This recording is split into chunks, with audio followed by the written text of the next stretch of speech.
Hip Hop Nation, straight hip hop hits, period. The Sergeant OQ review. Now, here's the thing. It's kind of funny when you actually see boxers in person, because when you see them on TV, it's like, oh shit, this one guy, this knockout. But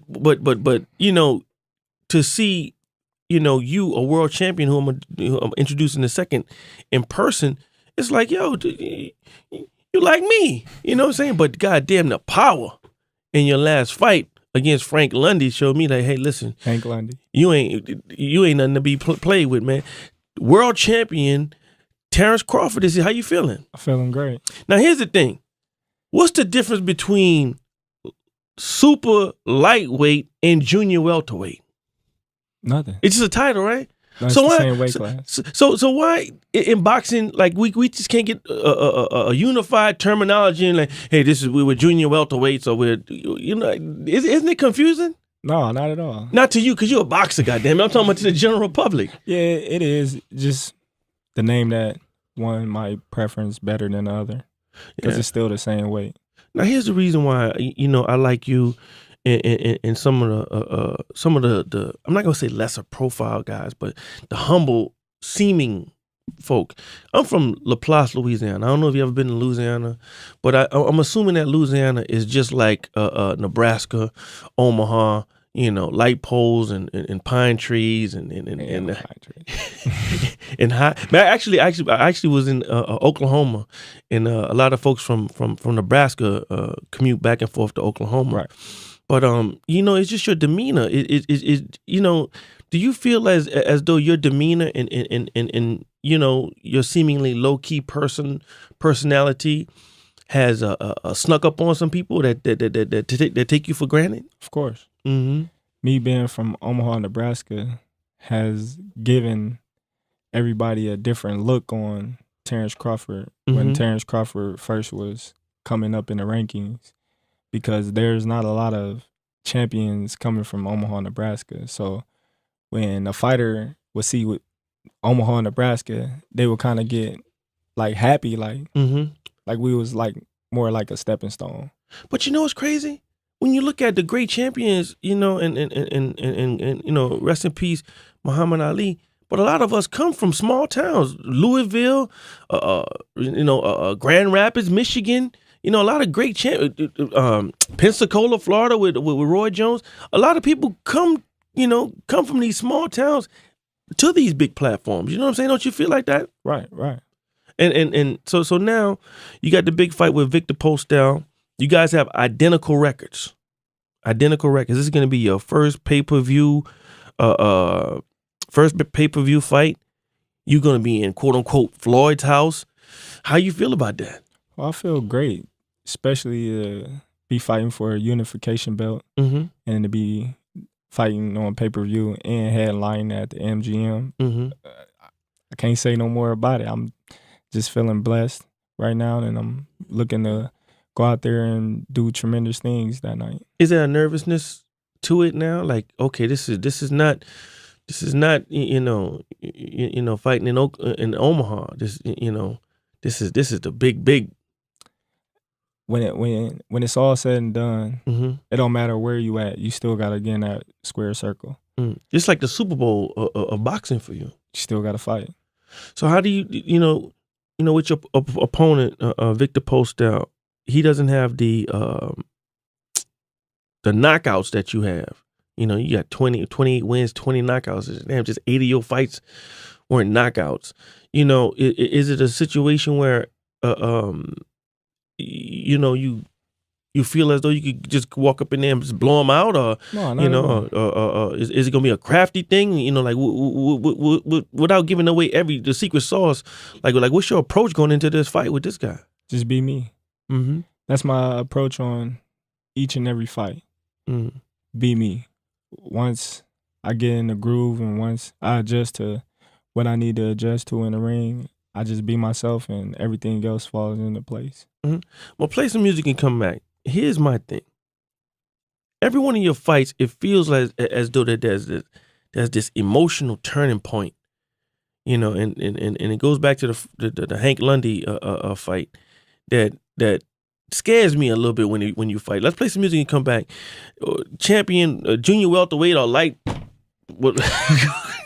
Junior welterweight champion Terrance Crawford is here with us. 877-604-4746. It's a Sergeant No Q review on Hip Hop Nation. Hip Hop Nation, straight hip hop hits, period. The Sergeant No Q review. Terrance Crawford here, champion, going for a unification against Viktor Postol, July 23rd at the MGM Grand. Now I went to one of Floyd's fights. Did they put your picture on the side like they do Floyd picture? Oh no, I ain't been out there yet. Oh, you haven't been out there yet? Well, I've been there before, but I haven't been out there recently. Yeah, they should put your picture on the side of the house. You know what I'm saying? Right. How you feel about Floyd retiring and everything? You think it's permanent or don't matter? Well, that's nothing that I can speak on because I don't know. No, I mean like like that void.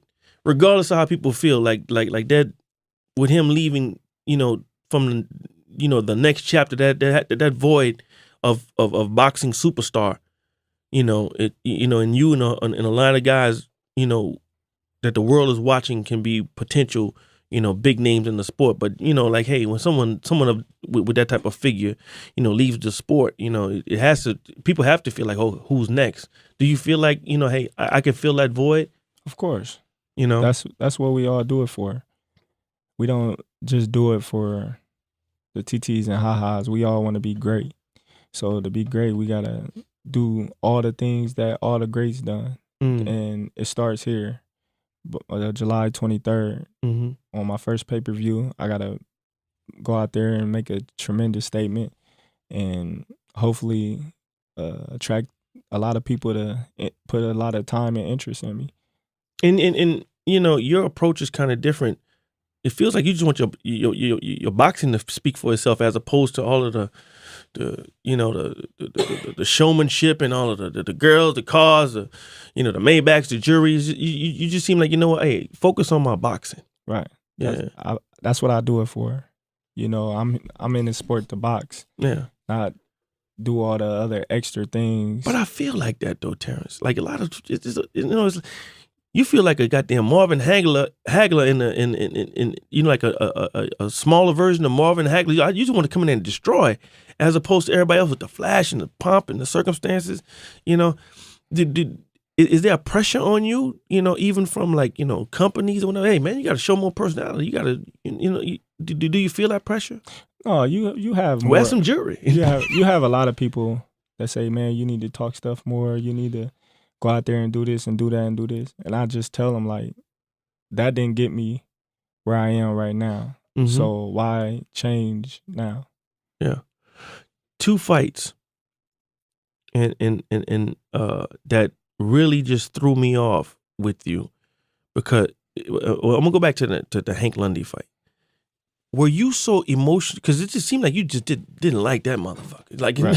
The press conferences and everybody's talking crap. But how do you stay in your game plan when you're in there? Because it just felt like, damn, the skill part was one thing, but then didn't you just feel like, I just want to whip his ass for everything that he had said during the press conferences and everything? Yeah, you get a lot of emotions running through your body. Mm-hmm. But that's when the experience come into play, where you got to control yourself. How do you do that? Discipline. You got to stay disciplined. When you know how far you done came and where you want to go, you can't let little things like that stand in the way of where you trying to go.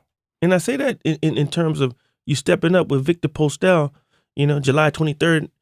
You can't afford to get into those type of environments, right? Against a crafty, another world champion like yourself. Do you feel like that? Like, I got to really contain and control my emotions throughout this whole deal, because if I don't, it's gonna throw me off my game and I can make a mistake in there. Of course, any given fight, you can make a mistake and it can cost you the fight. So my thing is just stay focused at each and every time. So you're at 140 now, and I know everything is surrounding this fight. And seemingly, I think because of your presence, everybody who had those quote unquote names and everything at 140 has gotten the hell out of 140. Did you see that? The exodus out of 140 after Terrance Crawford started knocking out motherfuckers? Did you see that, though? I seen it. You know? So now, you know, and like I'm saying, we're not looking past this fight. This is just biggest unification. You know, after this, you got to be looking up at 147 and seeing all those guys that were running from you and saying, you know what? Is there a possibility? Or are you even big enough to go up to like your body type? Yeah, I feel I can go up in the future, but right now I make weight comfortably. And I feel good and strong at this weight class, and it's the weight class that I'm campaigning at for now. 877-604-4746. World champion Terrance Crawford is here. I want to, you know, in light of something that I just went through here in New York City, I want to talk about where you come from, because that's the biggest story in where you at right now. It's Hip Hop Nation. It's Hip Hop Nation, straight hip hop hits, period. The Sarge No Q Revue, just a champion, and an underdog that come from a place that's similar to where I come from. Terrance Crawford is here. Hey man, I was at Irving Plaza about a week ago, 2 weeks ago. The time just blows by me, and I was in an environment where shots were fired. I was in the VIP area, you know, et cetera, and you know, I literally saw a guy, you know, that was that got shot, right before me. Your upbringing and the challenges that you face coming out of, you know, Omaha, Nebraska, you know, and you were shot, right? Right. You know, and you know, the environment that you survived. How do you feel? You know, what are some of the lessons that you've taken from you know, where you are now to where you've been? Well, first and foremost, never take anything for granted, because it can be gone in a blink of an eye. I saw that at Irving Plaza. Yeah. Like you know, all the college, all of the goddamn hours work, and I'm saying, you know what, damn, you know, people who couldn't keep the hood in the hood brought the hood to Manhattan. How do you, because in hip hop, these guys seemingly can't disconnect from where they're from. Right. How do you disconnect from where you're from without feeling like you're abandoning them? Sometimes it's hard. It's tough as shit, you right? can't, because it just follow you everywhere you go. It's like cancer. You know, when you say the hood came to Manhattan, yeah, it's a cancer. It just follow you. Sometimes when you do certain things in life, it just always catch up with you. And it's hard to turn back around, because you don't want to leave your city and you have your whole city turn their back on you, because they feel like when you made it, you didn't left. You know, when it ain't even that, you just know it's not safe for you anymore. Yeah. So if your city turn they back on you, then you know that's more hurtful. Yeah, cause like I'm always be from Muncie, Louisiana. I don't give a shit. You know how far New York City. I live in New York City, but I'm gonna always be from you know, Muncie, Louisiana. You're gonna always be from Omaha. What do you feel? Like me, do you feel some of the pressures of saying of people saying that you owe them shit, as opposed to saying, you know what, I give you the greatest gift of all. I give you an example. No, I don't feel nobody feel I owe them anything. You know what I mean? You know, but the people that do feel I owe them something, I just tell them, like, yeah, I don't owe you nothing. I don't owe you an explanation. I don't owe you time, nothing. Because I don't owe you. So if you feel like I owe you, what have you done for me to have me feeling that I owe you anything? Yeah, you weren't in that gym. You didn't run these miles. You didn't. Right. You know. Yeah. So, you know, we lost you know, probably the greatest figure, a sports figure. You know, one of the greatest sports figures of our time, Muhammad Ali. But you're 28, right? 28. You're 28. What does a figure like Muhammad Ali, you know, mean to you, you know, as a as a fighter and you know, his example, like did you even kind of like, were you even a fan? Oh, of course. You know, and I say that in the sense of, I go, some people I talk to, they go like Roy Jones up, or Sugar Ray Leonard up, but like what does Muhammad Ali, as a figure mean to a world champion like you? He mean a lot, being that he showed us the difference between being a champion and a real champion, inside and outside the ring, and standing up for what he believed in as a person. Mm-hmm. And getting his respect, whether it was taken or given, and that tells a lot about a man's character. Mm. Mm. And what are some of the things that like you hope to change with with your new platform and all this access that you have? Well, just being myself. Mm-hmm. I feel as if a lot of people try to be other people in a game when all they need to do is be themselves. If they will go walk by themselves, talk like they talk normally, Mm-hmm. and act how they would act without the cameras, then the sport would be better. But you got people want to be other people, or the people that do this and do that because they're on camera, but in real life, they not like that. Viktor Postol, you watching tapes and all that other stuff like that? Not at all. Why not? Why? No, I'm saying like you don't want to like okay, his tendencies, his none of that stuff. I always say I don't really too much like to watch a lot of tapes because when I fight a fighter, he don't fight me the same way. No? No. So my thing is I go in the gym and work on the things I need to work on, my bad habits, things that I do wrong, the things that I need to improve on. And when I go in the gym and do that, then when I fight, shouldn't nothing go wrong. And you expecting this fight to be consistent with your other fights with 20 of the 28 victories that you have so far? You're looking at knockout July 23rd? I'm just looking at a victory. If it comes knockout, unanimous, split, it doesn't matter as long as I get the victory. Hey, man, I want to say thank you, man, for stopping through. What do you? Well, I forgot to ask you. What do you listen to when you're training? Because you know what, we watch some of these. Of course, they're gonna do one of these 24/7s on you, right? Road to whatever they're gonna call it, but they're gonna do it 24/7 on you, right? Right. That's hot. But like when I watch some of these things, I hear certain music. I know I'm like, this guy listening to this kind of music in the gym. What are you listening to? Like what's on your playlist that gets you real rocked up when when you're training? It just depends on the type of day.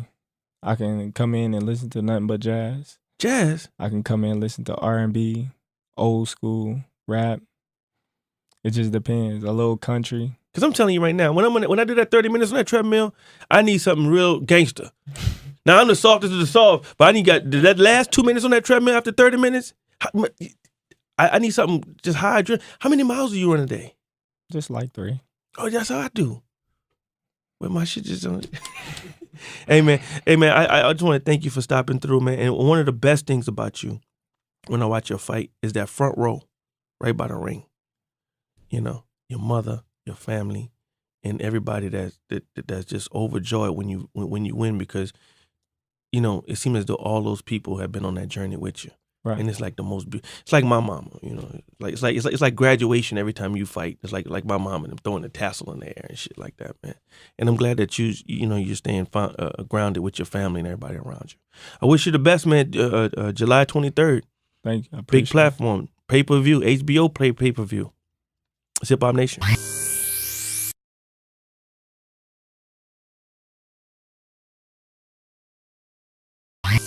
Hip Hop Nation, straight hip hop hits, period. The Sergeant OQ review. Now, here's the thing. It's kind of funny when you actually see boxers in person, because when you see them on TV, it's like, oh shit, this one guy, this knockout. But to see, you a world champion, lightweight and junior welterweight. Nothing. It's just a title, right? No, it's So the why? same weight class. So why in boxing, like we just can't get a unified terminology and like, hey, we were junior welterweights, or isn't it confusing? No, not at all. Not to you, because you're a boxer, goddamn it. I'm talking about to the general public. Yeah, it is just the name that one might preference better than the other. I'm introducing the second in person. It's like, yo, you like me, you know what I'm saying? But goddamn, the power in your last fight against Frank Lundy showed me like, hey, listen, Hank Lundy, you ain't nothing to be played with, man. World champion Terrance Crawford is here. How you feeling? I'm feeling great. Now here's the thing. What's the difference between super light? Because it's still the same weight. Now here's the reason why I like you and some of the I'm not gonna say lesser profile guys, but the humble seeming folk. I'm from LaPlace, Louisiana. I don't know if you ever been to Louisiana, but I'm assuming that Louisiana is just like Nebraska, Omaha. Light poles and pine trees and pine trees. and high. Man, I actually was in Oklahoma, and a lot of folks from Nebraska commute back and forth to Oklahoma. Right. But it's just your demeanor. Do you feel as though your demeanor and your seemingly low key personality has snuck up on some people that take you for granted? Of course.